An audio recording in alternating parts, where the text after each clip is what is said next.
Salam değerli izleyicilerim, kanalımıza hoş geldiniz. Bugün səhərimi çox sevirəm belə şirin çay, qızmış çörək, pendir, bir də yağlı açdım. Səhərimi saat 6 falan olardı yedim. Ondan sonra yatmadım. Dedim ki biraz video çəkim çünkü bugün evdə olmayacağım. Ona görə əvvəlcədən videonu çəkim ki gedəndə rahat gedə bilim. Bir neçə gündür ki ancaq bayırda olmuşam. Ona görə də video çox çəkə bilməmişəm. Üzrü sayın. Hətta gördüyünüz kimi axşamdan qalan paltarları da ipdən yığmışam, bura qoymuşam. Ona görə indi bir yoxlayıram ki hansı çirklidir, təmizdir, bunları büküm yerinə qoyum. Çünki evdə paltarlar belə töküləndə ortalığa, ev nə qədər belə səliqəli olsa da, yerlərin üstü falan təmiz olsa belə, toz soranlanmış, silmiş olsa belə, evdə əgər paltarlar varsa ev çox düzənsiz, səliqəsiz görünür. Ona görə gözümə dəyən birinci bu paltarları yığmaqdır. Adam səhər oyananda, yəni ki yatmayanda adama həqiqətən də qalan o səhər oyanmaq olur. O zamanlar düzdür, səhərlər gedirəm, təkrar yatıram. Amma bugün belə yatmadım. Həqiqətən də deməli baxdım 1 saat yarım ərzində bütün işlərimi artıq bitirmişdim. 1 saat yarımdan sonra artıq rahat idim. Bugün mən söz vermişdim ki sizə o ailə münasibətləri barəsində nə düşünürəmsə onun part 2-sini çəkəcəm. Yəqin ki bu videoda da o barədə danışarıq. Amma öncədən xahiş edirəm, bir saniyənizi ayırıb videoyu bəyənməyi, mənə rəy yazmağı və abunə olmağı unutmayın ki mən də sizə yeni videolar çəkməyə motivasiya tapa bilim. Yüklənməliləri də gedib gəlib yığıram bunun üstünə. İnşallah üçlünün də bəxti açılar. Bizdə ütünün bəxti gec açılır. Yəni bir sürü ora yığılır, sonra bir dəfəlik keçirəm ütünün başına. Mən indi işlərimi görüm, işlərimi görə də söhbət eləyəm. Ailə münasibəti, yəni ər-arvad münasibəti barəsində birinci vloqda danışmışdıq, bundan əvvəlki vloqda və demişdik ki part 2-si gələcək. Zaten elə bir mövzudur ki bu bitmək bilmir. Bu arada burada Hüseyin də yatıb deyə, artıq sübdəndir deyə yavaş-yavaş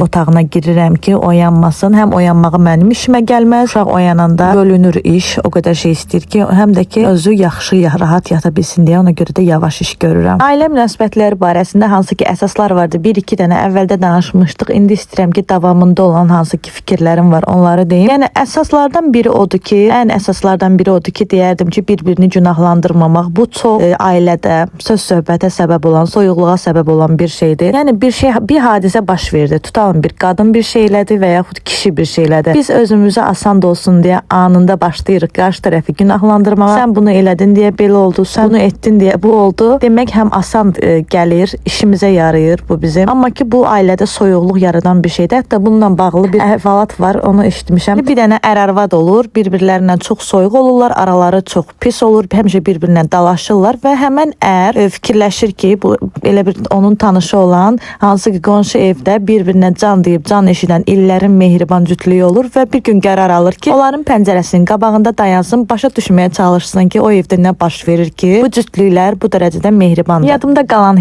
danışacağım, yəni ola bilər ki ötürdüyüm şey olur, amma yadımda qalan danışacağım. Yəni görür ki, kişinin əli dəyir bilmədən Güldanı qırır, yəni Güldan yerə düşür və gedir ancaq başlayır yoldaşına deməyə ki, üzr istəyirəm, sənin Güldanını qırdım, qolum dəydi, həqiqətən də bilmədim, amma çox pis oldum ki, sənin Güldanını keşkə mən qırmasaydım. Necə də mən fikir vermədim ona. Yəni özünü günahlandırır. Yoldaşı isə deyir ki, yox, sənin günahın yoxdur, o Güldanı pis yerə mən qoymuşdum. Mən onu ora qoymasaydım, sənin də qolun ora dəyməzdi. Sən bağışla ki, mən qoydum, belə özünü sən günahkar hiss eləməyə səbəb oldum. Oğlan buna baxır və gedir ailəsinə deyir ki, mən indi başa düşdüm ki, onlar niyə bu qədər mehribandılar? Çünki o ailədə hər kəs özünü günahlandırır. Həqiqətən bu elə belə bir şey deyil. O qədər bu dərin bir mövzudur ki, yəni bir şey olanda özünüzdən götürün. Gəlib sizə kimsə deyəndə ki, bunu niyə belə elədin, nə bilim necə elədin, dinləmədən sənə o sözü deyəndə insan nə dərəcədə pis olur. Deyir ki, yəni keşkə bunu özünü mənim yerimə qoyaydı, bilərdi ki, mən niyə bu qərarı verdim. Çünki məncə hər bir şeydə belədir. Adətən daş atanı günahkar bilirlər, amma daşı atdıranı, yəni nə səviyyəyə gətirdin ki, sən onu, o daşı o atdı. Onu heç kim, yəni fikir vermir, heç kim ondan danışmır. Əsas danışılan hansı ki, daşı atan adamdır. Mən həmişə yaxın çevrəmdə də deyirəm ki, düzdür, xəyanət pis bir şeydir. Bunu əvvəldən deyirəm ki, kimsə məni qınamasın. Heç kim demir ki, xəyanət yaxşı bir şeydir və yaxud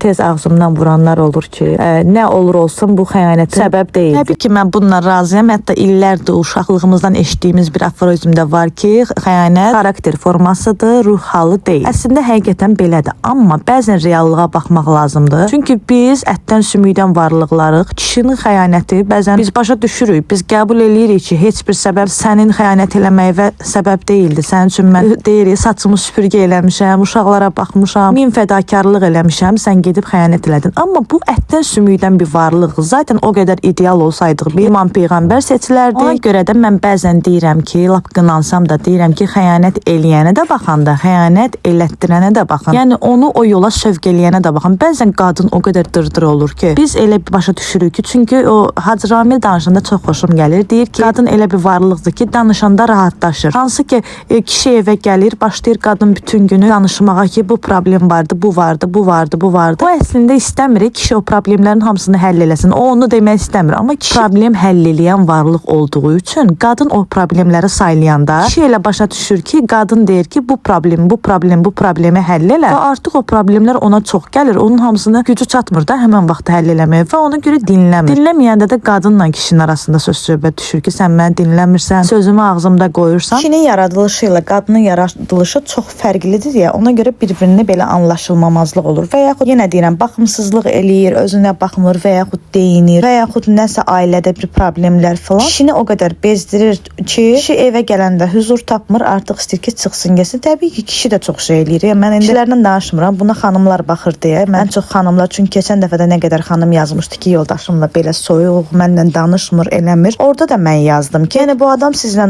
lap belə soyuqdursa, özünüzə aid hobbiləriniz olsun. Öz hobbilərinizi eləyin, özünüzə vaxt ayırın və o sizə etinasız yanaşırsa, siz də onun bütün ehtiyaclarını təbii ki, evdə yeməyidir, içməyidir. Heç kim demir ki, sizə sifət eləyin. Təbii ki, sifət eləmək ailə vücud dağıtmaq deməkdir. Sifət eləmədən bütün hər bir şeyi eləyib gülərüz olmağınız, xoşbəxt olmağınız, özünüz üçün xoşbəxt olmağınız ona verə biləcəyiniz ən böyük düşünürəm ki, həm cəzada, həm də o düşünəcək ki, bu tək özünədir və məndən heç bir şey gözləmir, mənim etinasızlığımdan şikayət eləmir, öz başınadır, özünə məşğuliyyət tapıb və xoşbəxtdir. Niyə axı? Niyə məndən xoşbəxt deyil və ondan sonra bəlkə bir şeylərə başa düşər. Yoxsa ağlamaqla, ay mənlə niyə danışmır və ya uşaqlarıma görə həyatımı qurban verməklə. Mən bir dənə o fikirdəyəm ki, əgər bir kişi hər şey eləməyinə baxmayaraq yenə də düzəlmirsə, qadının nə eləməyinə baxmayaraq düzəlmirsə, ona şiddət göstərirsə və heç cür düzəlmirsə, ona görə uşaqlara görə ona yəni həyatı qurban vermək lazım deyil. Hərənin bir həyatı var. Qadının da, kişinin. Qadının elə gücü var ki, öz uşaqlarına özü də işləyib baxa bilər. Niyə də həmən kişinin qurbanı olub? Bir, yəni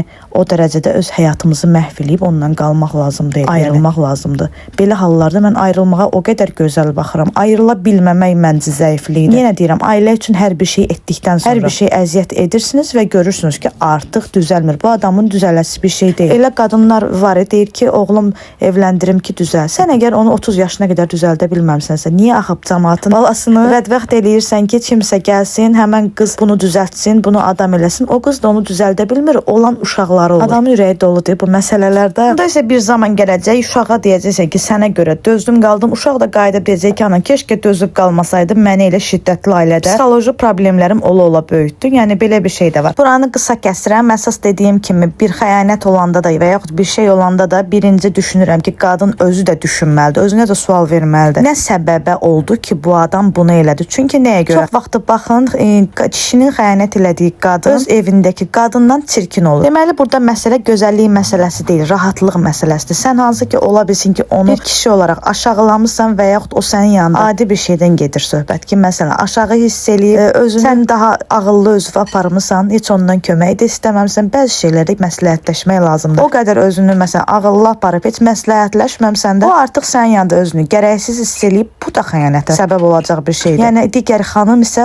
özünü onun yanında gücsüz hiss eləyib və onu güclü hiss elətdirib. Bu da ola bilər. Yəni balaca bir şeydə görürsüz, amma xəyanətə səbəb ola biləcək səbəblərdən ola bilər. Bir mövzudan kənara çıxa bilmirik. Burada da qabları yuyuram. Xəyanət, yəni qadın elə bir şeydir ki, deyim ki, biz uşaq problemi var, ev problemi var. Məsələn, su pulusu var, işıq pulusu var, yeməyi var, çörəyi var. Biz ailə olanda adam deyinir, istər-istəməz deyinirsən də, sən Allah gələndə bunu elə, onu elə, bunu elə. Amma tutalım kişinin xəyanət elədiyi qadın, axı ortaq onların nəyi var ki, evləri yoxdur, bir yerdə su pulu vermirlər, işıq pulu vermirlər, yemək almırlar, uşağın dərsinin problemi yox. Artıq o qadın deyinmir, axı deyinəcək nəyi var ki? Kişi də düşünür ki, sən deyinən qadınsan, o başqası isə deyinən qadın deyil. Ona görə qadın ağıllı davranmalıdır və bunları balanslaşdırılmalıdır. Ki, necə davransın, harda, nə cür deməlidir sözü. Hər şey dil, xoş dillə, həqiqətən xoş dil, hər şeyə çarədir. Bunları bu cür demək lazımdır. Damarını tutmaq lazımdır, belə loro dildə desək. Burada da artıq bilmirəm, saat 8-dir deyəsəm və mən bütün demək olar ki, otaqları təmizlədim.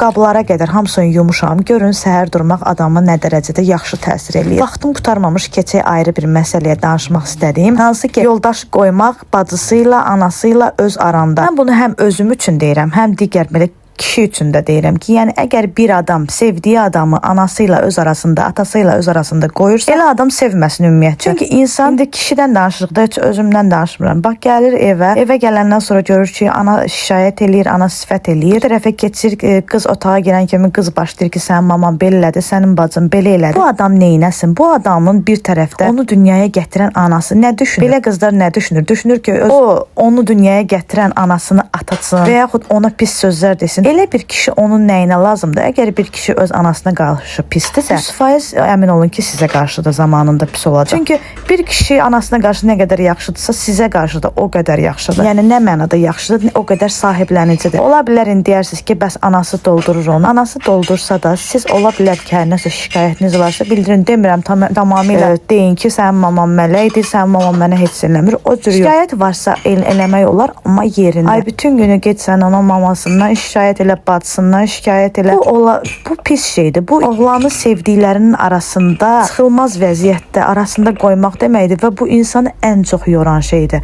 Ən çox evdən uzaqlaşdıran şeydir. Yəni xahiş edirəm qızlardan ki, buna çox diqqət eləsinlər. Evə girən kimi kişiyi sifət eləyib. O da soruşur ki, nə olub, niyə üzün gülmür? Çünki sənin mamın bezdirib məni, sənin bacın məni bezdirib. Onlar mənə belə dedilər, onlar mənə belə dedilər. Əksinə bunu deməsəz, heç bir şey bu barədə danışmasınız. O da yəqin ki, bir müddət sonra başa düşəcək ki, yəni sən heç nə danışmırsan, amma bu tərəfdə anası ancaq şikayət eləyir. Sən mehriban olmağa çalışırsan, bir ortaq nöqtə tapmağa çalışırsan. Yəni bunun axırı ayrılıqdır və yaxud evi özünə cəhənnəm eləmək deməkdir. Əgər sən bilirsən ki, sənin ayrılmaq kimi bir şansın yoxdur, ayrılmaq kimi bir şansın varsa ayrıl. Sənə uyğun deyildi, yaşaya bilmirsən ayrıl. Amma uyğun olmağını istəyirsənsə, yaşamaq istəyirsənsə bir ortaq nöqtə, yəni olduğun yeri cənnəti çevirmək lazımdır. Yoxsa gözləmə. Sən nə vaxtsa cənnətə gedəcəksən, orada sən xoşbəxt olacaqsan. Olduğun yerdə oranı cənnətə çevirmək sənin əlindədir. Bunu hansısa bir variantla eləmək mümkündür. Bu arada burada özümə ədyal götürmüşəm. Burada artıq 9-un yarısıdır və mən bütün işlərimi bitirmişəm Hüseyn də oyanmadan. İstəyirəm gedim biraz yatım, dincəlim ki, gün durmalıyam. Hələ ət falan da çəkməliyəm, amma yerin üstünü yığmışam deyə heyfim gəlir. Ona görə də ədyalı atdım, belə yatdım. Yerimdən durdum, biraz meyvə filan yedi yoldaşımla. Keçək bu barədə başqa bir məni narahat eləyən qadınlarda olan bir şeyə. Yəni ki, həmişə bu barədə də yaxın ətrafımla danışıram. Elə olur ki, qadın küsür. Küsəndən sonra isə hər dəqiqədən bir gedir maması evinə, ya hər dəqiqədən bir anası ilə danışır. Bu ən eləyə biləcəyi ailəyə ən böyük pislikdir. Və yaxud rəfiqələrindən danışır. Bu aradan mən burada əti çəkmişəm, amma ki, soğanlarını vurmamışam. Soğan, bu da toyuqdur, toyuq və üstünə bir ədəd də kartof eləmişəm. Soğanlı indi ayrıca çəkəcəm, qarışdıracam. Söhbətimizə davam eləyək. Yəni mənim ən acığım gələn bir şeydir ki, qadın hər bir şey olanda qaçır rəfiqəsinə xəbər verir, hər bir şey olanda gedir anasına xəbər verir. Niyə axı gedib anasına xəbər verməlidir? Bu arada ətləri də bu formada yığıram. Bu formada yığanda, nazik formada yığanda, bunu götürəndə buzluqdan açanda daha rahat olur. 3 ədəd də belə toyuq. Bu isə yoldaşımla yemək bişirəcəyik. 3 ədəd də kotlet atmışam ki, o vaxta qədər bişsin. Yəni bu ən acığım gələn bir mövzudur ki, qadın hər bir şeyə getsin, xəbər versin. Onda nə olur ki, xəbər verdin, küstün getdin, nə olur ki, küsüb əgər gedəcəksənsə, mən əvvəldən deyim, əgər bir qadın küsüb gedəcəksə, bir də o evə qayıtmasın. Bu arada Hüseynə yaş paltarları yığmışam, mənə kömək eləyir. Burada paltarları sərirəm. Yox, əgər sən gedəcəksən, təkrar yoldaşın gələcək sənin ayağına, onu istəyirsən də təkrar qayıdacaqsansa, xahiş edirəm heç getmə.